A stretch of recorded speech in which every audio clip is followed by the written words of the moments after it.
Well, those of us who are interested in reaching financial success and security have from time to time heard about the very popular concept of launching a company in Nevada or Delaware.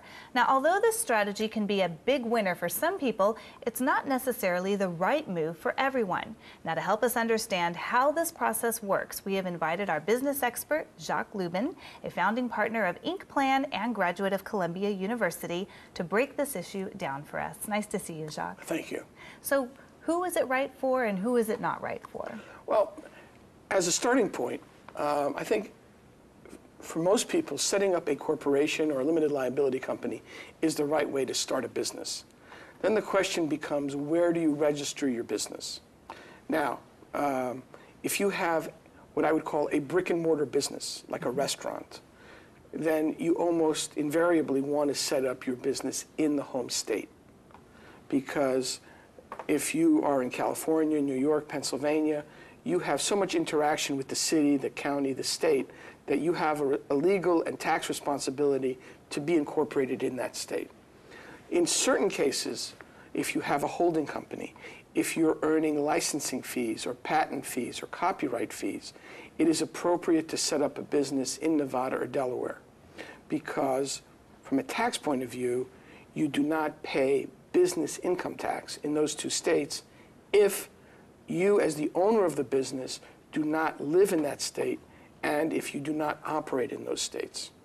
So that's a big reason to set up in Nevada or Delaware. The other big application is that holding companies are often set up in Delaware or Nevada. For example, if you own 5 franchises, Subways, McDonald's, whatever, there are tax benefits to having a holding company in Nevada or Delaware and having the subsidiary companies, which are the actual restaurants, incorporated in the states where they are registered. So a Delaware or Nevada holding company might have 2 McDonald's in Minnesota, 1 McDonald's in Texas, and another one in Florida. So these are things that offer benefits, but you need to talk to us and or an accountant or an attorney to see very clearly how to handle your specific situation. So if somebody's already been incorporated in, let's say, California, and then they decide down the line they're going to franchise out and have businesses all over, can they go and do it over again? Well, if in that case, what they might want to do is keep the franchise that they have, and to the extent that they're going to have more franchises, they might build a Delaware or Nevada holding company above it. And as they acquire more franchises, they go underneath that. Now, for international clients, Nevada and Delaware are a very good way to go because, for the most part, they don't have a brick or mortar business in those other states. And it's a wonderful starting point if you live in Europe or in Asia to have a Nevada or Delaware company, because you're getting all the benefits of being a non-foreign business owner. You own the company, and then over time, as you build businesses underneath it, you will register them in those states. Now, is there a risk of not incorporating a business venture? I think it's very imprudent not to incorporate.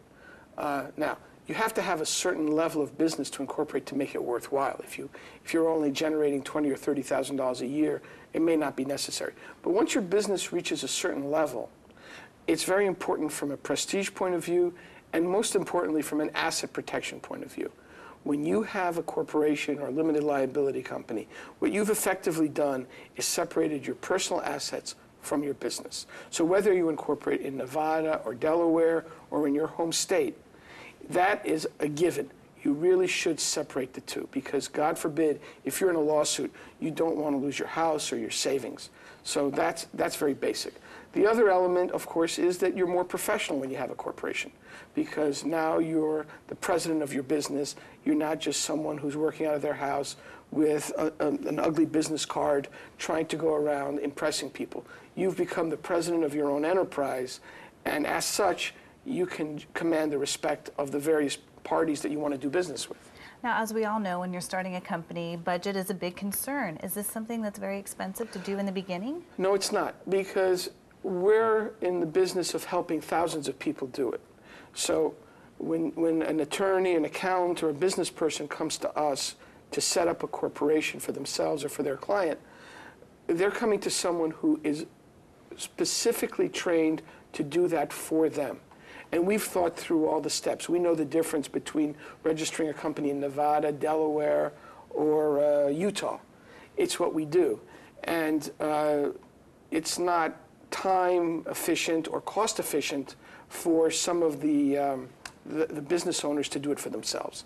They're better off going to a company like our own that does it every day, many, many times. And I know your company has a lot of resources, you know, a checkup list and not, you know, whether to do a website and everything really that you need to know for starting your business. And thank you so much for coming on our show and shedding some light on this. Well, thank you. What we try to do is anticipate what our clients are going to do now, 6 months or a year from now. Thanks so much. You're welcome.